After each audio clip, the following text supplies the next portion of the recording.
Susulan kemalangan mengakibatkan 3 individu rentung di Jalan Bercam Ipoh malam tadi. Ketua Polis Daerah Ipoh, ACP Yahya Hassan berkata, bedah siasat ke atas mayat mangsa terlibat akan dijalankan hari ini.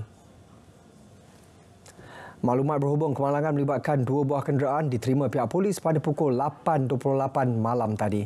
Siasatan awal mendapati sebuah kereta dari arah Tanjung Rambutan hilang kawalan selepas melalui jalan selekor sebelum merempuh sebuah lori sampah yang datang dari arah bertentangan. Akibat pelanggaran, kenderaan tersebut yang dipandu seorang lelaki berumur 20 tahun bersama adik dan sepupunya berumur 16 tahun telah tersepit di bawah lori sampah lalu terbakar. Kesemua mangsa meninggal dunia di tempat kejadian manakala pemandu lori sampah bersama 4 kelindan tidak mengalami kecederaan. Kes disiasat di bawah Seksyen 41/1 Akta Pengangkutan Jalan 1987.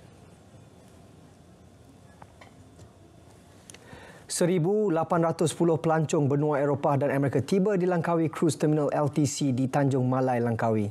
Kesemua mereka tiba menerusi kapal persiaran mewah Norwegian Jewel dari Norway. Lembaga Pembangunan Langkawi Lada dalam satu kenyataan berkata 14 kapal persiaran mewah bakal membawa masuk 22,000 pelancong asing ke pulau pelancongan ini bermula November hingga akhir Disember. Manakala 28,000 lagi pelancong antarabangsa bakal tiba menerusi sekurang-kurangnya 18 kapal persiaran mewah bermula Januari hingga Mei tahun hadapan. Perkembangan ini memberi petanda positif pada industri pelancongan tempatan untuk kembali pulih dari keadaan sukar menjelang suku kedua tahun hadapan.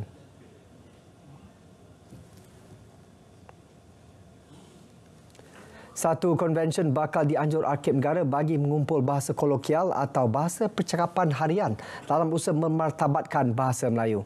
Konvensyen akan dilaksanakan menerusi siri jelajah seluruh negeri. Menurut Ketua Pengarahnya, Datuk Jaafar Sidi Abdul Rahman berkata Malaysia sangat kaya dengan pelbagai bahasa kolokial. Justru hasil konvensyen itu akan dibukukan.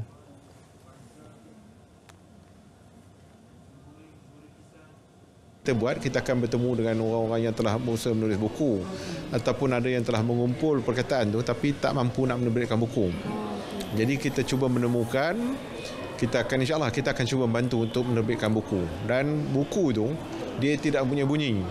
Sebab itu saya kata tadi, kalau kita dah berjaya menerbitkan buku, jadi kita akan cuba membunyikan dari segi fonetik, linguistik dia tu.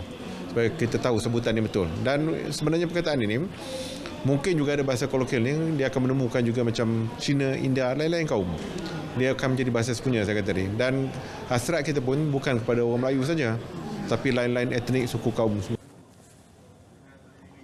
Beliau berkata demikian selepas majlis perasmian bicara bahasa kolokial melestarikan keberdayaan bahasa komuniti Gebang Logat Utara di Kangar.